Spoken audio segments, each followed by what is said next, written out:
जय श्री कृष्ण। राधे राधे। आज के আমরা শ্রীমদ্ ভাগবতম এর গোকর্ণের উপাখ্যান পাঠ করব। ओम नमो भगवते वासुदेवाय, ओम नमो भगवते वासुदेवाय, ओम नमो भगवते वासुदेवाय। नारायणं नमस्कृत्यं नरश्चैव नरोत्तमं देवीं सरस्वतीं कृष्णैव ततो जयमुदीरये। नष्टप्रायेषु अभद्रेषु नित्यं भगवतो सेवया भगवतीरुत्तम श्लोके भक्तिर्भवति नष्टति। कृष्णाय वासुदेवाय देवकी नंदनाय च नंदगोपकुमाराय गोविंदाय नमो नमः। नित्य भागवतम अध्ययन करले आमादेर जीवনের সমস্ত কলুষতা, মনের কলুষতা নাশ হবে। গোকর্ণের উপাখ্যান আমরা এত দিন পড়েছিলাম দেবর্ষি ও ভক্তিদেবীর সংবাদ, কিভাবে ভক্তিদেবী তার দুই সন্তান জরাজীর্ণ হয়ে ছিলেন, সেই জরাজীর্ণতা ভাগবত পাঠের মাধ্যমে তাদের যৌবনত্ব ফিরে এলো, সেটা আমরা শ্রবণ করেছি। এবারে আমরা গোকর্ণের উপাখ্যান করব। দক্ষিণ দেশে তুঙ্গভদ্রা নদীর তীরে আত্মদেব নামে এক ব্রাহ্মণ তাহার পত্নী ধুন্দুলির সঙ্গে বাস করতেন। তাহলে কি হয়েছে, দক্ষিণ দেশে কি হয়েছে, তুঙ্গভদ্রা নদীর তীরে আত্মদেব নামে এক ব্রাহ্মণ তার পত্নী ধুন্দুলির সঙ্গে বাস করতেন। তার পত্নীর নাম কি ধুন্দুলি, আর যিনি ব্রাহ্মণ ছিলেন তার নাম হচ্ছে আত্মদেব। গৃহে সম্পদের কোনো অভাব নেই, কিন্তু একমাত্র দুঃখ পুত্রহীনতার জন্য। তাদের আর্থিক পরিস্থিতির কোনো অভাব ছিল না ব্রাহ্মণের, কিন্তু তাদের একমাত্র দুঃখ কষ্টের কারণ হচ্ছে তাদের পুত্রহীনতা, তাদের সন্তান ছিল না। বহু অর্থ, গাভী, স্বর্ণাদি দান করিলেন গরিব দুঃখী দিগকে, কিন্তু কোনো কিছুতেই কোনো ফল হইল না। বলছে সে কি করেছে, অনেক গাভী দান করেছেন, গোমাতা দান করেছেন, স্বর্ণাদি দান করেছেন গরিবদেরকে, তারপর বহু অর্থ দান করেছেন, কিন্তু কোনো কিছুতেই কোনো রকমের ফল তিনি পাচ্ছিলেন না। সন্তানহীনতার জন্য ব্রাহ্মণ একদিন মনের দুঃখে বনে গমন করলেন। তখন কি হয়েছে, তার সন্তান নেই বলে সে খুব দুঃখে কষ্টে সেই আত্মদেব নামক ব্রাহ্মণ কি করলেন, মনের দুঃখে তিনি বনে গেছিলেন। একটি গাছের তলায় বসিয়া আছেন, এমন সময় সেখানে এক মুনি উপস্থিত হইলেন। তখন মনের দুঃখে তিনি এক গাছের কাছে হতাশ হয়ে বসে আছেন। তখন কি হয়েছে, তার সামনে একজন মুনি উপস্থিত হলেন। মুনির চরণে পড়িয়া ব্রাহ্মণ আত্মদেব দুঃখে কাঁদিতে লাগিলেন। বলিলেন, আমি নিঃসন্তান, আমার দেওয়া জল পিতৃপুরুষগণ গ্রহণ করিবেন না। বলছে শাস্ত্রে আছে যে যাদের পুত্র সন্তান নেই তাদের জল পিতৃপুরুষরা গ্রহণ করবেন না। তো বলছেন সেই মুনির চরণে পড়ে সেই ব্রাহ্মণ খুব দুঃখে কাঁদতে থাকছে। এবারে কাঁদতে কাঁদতে তিনি বলছেন, আমি নিঃসন্তান, এখন আমার দেওয়া জল তো পিতৃপুরুষেরা গ্রহণ করবেন না, তাহলে আমি কি করব? তাই আমি প্রাণ ত্যাগ করিবার জন্য এই বনে এসেছি। সেই জন্য কি হয়েছে, সেই আত্মদেব ব্রাহ্মণ তিনি প্রাণ ত্যাগ করে দেবে ভেবেছে, এবারে আমি আত্মহত্যা করে দেবো, কারণ আমার সন্তান নেই বলে সে আত্মহত্যা করবে বলে সেই বনে গমন করেছিলেন। এমন দুর্ভাগা হইয়া জীবনে কি ফল? বলছে এমন দুর্ভাগ্য কপাল যে আমার একটাও সন্তান নেই, তো এই দুর্ভাগ্য নিয়ে আমি জীবনে বেঁচে থেকে আমার কি ফল হবে? ব্রাহ্মণের এমন দুঃখের কথা শুনিয়া মুনিবর তাহার কপালের দিকে তাকাইয়া বললেন। এবারে মুনি কি করলেন, ঋষি মুনিদের তো মানে যোগ বলে অনেক তাদের শক্তি থাকে, তো তিনি সেই ব্রাহ্মণের মস্তকের দিকে তাকালেন,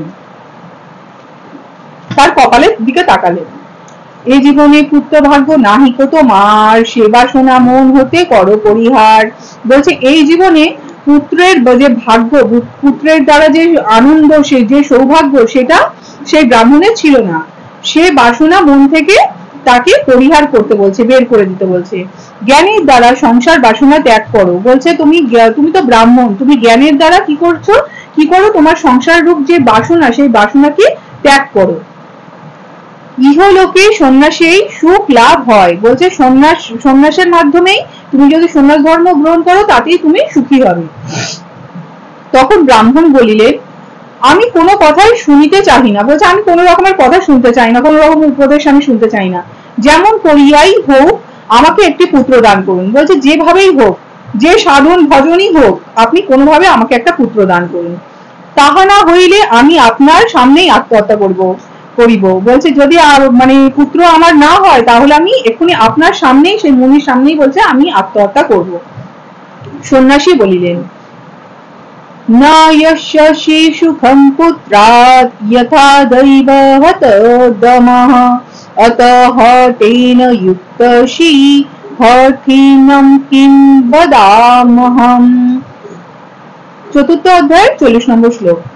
যাহার উদ্যম নষ্ট দৈবের দ্বারায় সেজন জীবনে কভু সুখ নাহি পায়। বলছে যার উদ্যম নষ্ট হয়েছে দেবতাদের দ্বারা, দৈববাণীর দ্বারাই যেটা হয়ে রয়েছে, যেটা লিখিত হয়ে রয়েছে কপালে, সেজন জীবনে কখনো সুখ নাহি পায়, সে কখনোই সুখ পাবে না।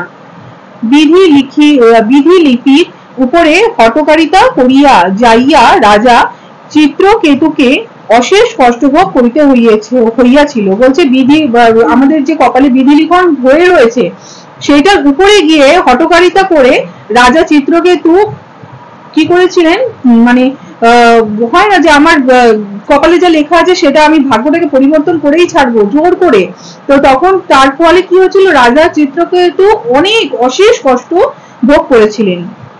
তুমি তো বিষম জিত লইয়া আমার নিকটে আসিয়াছ, এখন তোমাকে আমি আর কি বলবো। এখন ওই সন্ন্যাসী বলছে যে তুমি তো অনেক জিদ নিয়ে এসেছো, যে আমার এইটা হঠকারিতা আমার চাই, এখন আমি আর তোমাকে কি বোঝাবো। কারণ তিনি বোঝালেন যে এই জীবনের সংসার বাসনা তুমি ত্যাগ করে সন্ন্যাস গ্রহণ করো, কিন্তু সে বোঝার মানে কি সেই আত্মদেব ব্রাহ্মণ বুঝছেন না। তো বলছে তুমি এত জেদ নিয়েই যখন এসেছো আমার নিকটে, তাহলে আমি আর তোমাকে আর কি বোঝাতে পারবো, যা বোঝানোর আমি বুঝিয়েছি, কিন্তু তুমি যদি না বুঝবে তো আমি আর কি করতে পারবো। যাহাই হোক, তোমাকে আমি একটি আম্রফল দিতেছি। বলছে ঠিক আছে, আমি এখন যা হলো, আমি এখন তোমাকে একটা আম দিচ্ছি। তোমার পত্নী এটি ভক্ষণ করিলে নিশ্চয় তোমার এক পুত্র জন্মাবে। বলছে যদি এই আমটা তুমি তোমার পত্নীকে দান করো আর পত্নী তোমার এটা খায়, তাহলে তোমার নিশ্চয়ই একটা পুত্র জন্মাবে।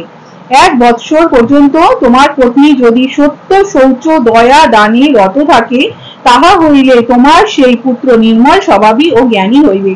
এখন দেখুন বলছে যে যখনই গর্ভে সন্তান আসে, তো সুসন্তানের জন্য কি করতে হয়, সেই গর্ভস্থ মাতাকে তাকে সত্য কথা বলতে হয়, শৌচ আন্তরিকভাবে তাকে সুচিতা মেনটেন করতে হয়, মনের মধ্যে কোনো কলুষতা থাকবে না, হিংসা দেশ কারোর প্রতি মানে রাগ দেশ কিছু থাকবে না, আর বাইরের দিক থেকেও সে সুচিপূর্ণ হবে, মানে ঠিক টাইমে স্নান করবে, নখ কাটবে, চুল ভালো করে আঁচড়াবে, গাত্র পরিষ্কার করবে, মানে বাইরে থেকেও শুচিশুদ্ধ হবে আর অন্তর থেকেও সে শুচিশুদ্ধ হবে। আর তার মনে সবসময় সকল জীবের প্রতি দয়া থাকবে, আর দানে রত থাকবে, দান করবেন। তাহা হইলে কি হবে, তাহলে তার পুত্র নির্মল স্বভাবের হবে এবং জ্ঞানী হবে। আনন্দে আত্মদেব গৃহে ফিরিয়া স্ত্রী ধুন্দুলিকে সকল কথা বলিয়া সেই আমটি ভক্ষণ করিতে বলিলেন। তখন খুব আনন্দে আত্মদেব ব্রাহ্মণ তার ঘরে গেলেন। ঘরে গিয়ে তার স্ত্রী ধুন্দুলিকে বলল যে এই বনের মধ্যে ঘটনা ঘটেছে, এখন এই আমটা সেই মুনি সন্ন্যাসী আমাকে দান করেছে, এটা তুমি খাও। তখন ধুন্দুলি চিন্তা করলো, এবার ধুন্দুলি চিন্তা করছে এই আম ভক্ষণে গর্ব হইবে। বলছে এই আমটা খেলে আমার এবারে গর্ভ হবে, গর্ভে সন্তান আসবে, পেট বড় হইয়া উঠিবে। বলছে পেটটা আমার বড় হয়ে যাবে, যথেষ্ট আহার করা যাইবে না। বলছে আমি মানে আমার ইচ্ছা মতন আমি অনেকটা পরিমাণ খাবার খেতে পারবো না, অনেক রকমের প্রবলেম হবে, দেহের বল তাহাতে কমে যাইবে। বলছে যদি আমি খাবার অল্প খাবো তাহলে আমার যে শরীরের শক্তি সেটাও কমে যাবে। শুনিয়া সুখদেব মায়ের গর্ভে 16 বৎসর ছিল, শুনিয়াছি। বলছে আমি শুনেছি যে সুখদেব মায়ের গর্ভে 16 বছর ধরে তার গর্ভের মধ্যে ছিল। তেমন যদি হয় তবে প্রসব করিব কেমন করিয়া। বলছে যদি সেমনি হয়, 16 বছর যদি সন্তান আমার পেটের মধ্যে থাকে, তাহলে আমি প্রসব কিভাবে করব, তাকে জন্ম কিভাবে দেব। প্রসব যন্ত্রণা বড় কষ্টকর। বলছে যে প্রসবের যন্ত্রণা সে শুধু মাই জানি কত কষ্টকর। আমি কোমলাঙ্গী, এত কষ্ট সহ্য করিতে পারিব না। বলছে আমার তো কোমল অঙ্গ, আমি এত কষ্ট সহ্য করতে পারবো না। এই চিন্তা করিয়া ধুন্দুলি আমটিকে লুকাইয়া রাখিল। এবারে সে চিন্তা করলো যে এত কষ্ট সহ্য করতে হবে, মানে কি আমার যদি সন্তান হয় তাহলে কি করি, এই ভেবে আমটাকে ধুন্দুলি লুকিয়ে রেখে দিয়েছে।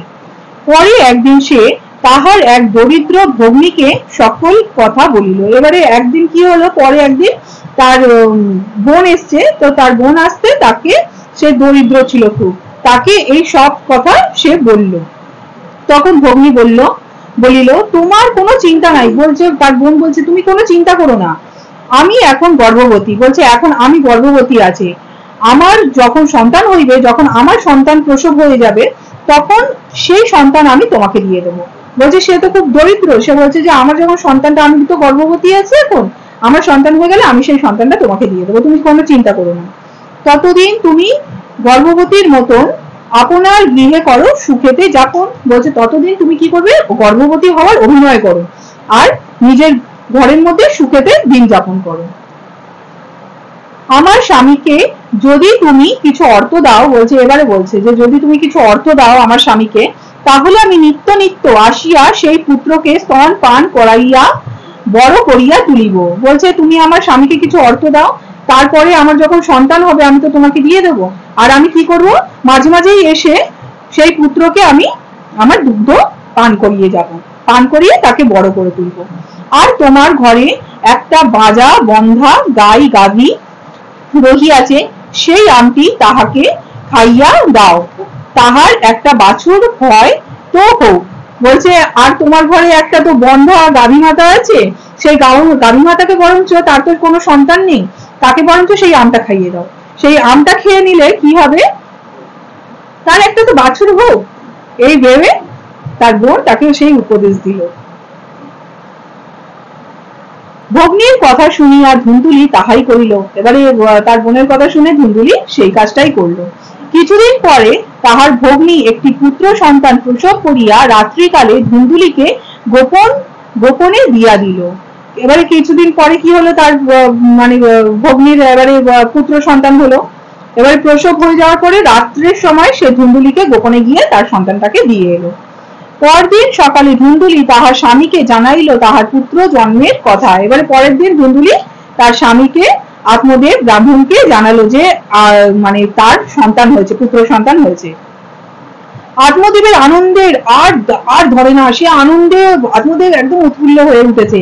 মনে মনে সন্ন্যাসীকে অজস্র ধন্যবাদ দিয়া প্রণাম জানাইল। এবারে মনে মনে সে সেই সন্ন্যাসীর কথা স্মরণ করলো আর তাকে বারংবার প্রণাম জানাতে লাগলো। আনন্দে পুত্রের জাত কর্মাদি করাইলেন, খুব আনন্দের সঙ্গে পুত্রের যে সংস্কার আদি করানোর কথা সেগুলো সব করালো।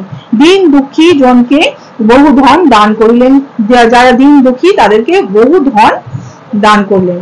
তারপর একদিন ধুন্দুলি তাহার স্বামীকে বলিল আমার স্তনে দুগ্ধ নাই। বলছে আমার স্তনে, এবারে বলছে যে ধুন্দুলি বলছে আত্মদেবকে যে আমার না সেইভাবে পরিমাণ মতো দুধ হচ্ছে না, শিশুকে পালন করিব কেমন করে, কিভাবে শিশুকে আমি দুধ মানে খাওয়াবো। কয়েকদিন আগে আমার ভগ্নীর একটি সন্তান জন্মিয়া মারা গিয়াছে। বলছে কিছুদিন আগে আমার বোনের না সন্তান হয়েছিল, সে না মারা গেছে জন্মানোর পরে, তাহাকে যদি আমার ঘরে রাখি, যদি এবারে বলছে যদি আমি তাকে আমার ঘরে রাখি, তাহা হইলে সে আমার এই ছেলেকে পালন করিবে। বলছে তাহলে দেখো সে আমার ছেলেটাকেও বড় করে তুলবে, তার দুধও পান করে আমার ছেলে বড় হয়ে যাবে। ব্রাহ্মণ রাজি হইলেন। এবার ব্রাহ্মণ তার স্ত্রীর ধুন্দুলির কথায় রাজি হয়ে গেল। ধুন্দুলির ভগ্নী আসিয়া সেই পুত্রকে পালন করিতে লাগিল। এবারে ধুন্দুলির যে ভগ্নী সে এসে কি করলো, তার নিজেরই পুত্র তাকে পালন করতে লাগলো। ব্রাহ্মণ আনন্দে পুত্রের নাম রাখিলে তার মায়ের নাম অনুসারে ধুন্দুকারী। এবারে ব্রাহ্মণ কি করলো, তার পুত্রের নাম রাখলো তার মায়ের নাম অনুসারে ধুন্দুকারী। এখানে আমি সমাপ্ত করছি, কালকে পরবর্তী এটা পাঠ করবো, গোকর্ণের উপাখ্যান। জয় শ্রীকৃষ্ণ, রাধে রাধে। আমার দ্বারা কিছু ভুল ত্রুটি হলে অবশ্যই আমাকে ক্ষমা করবেন। জয় শ্রীকৃষ্ণ, রাধে রাধে।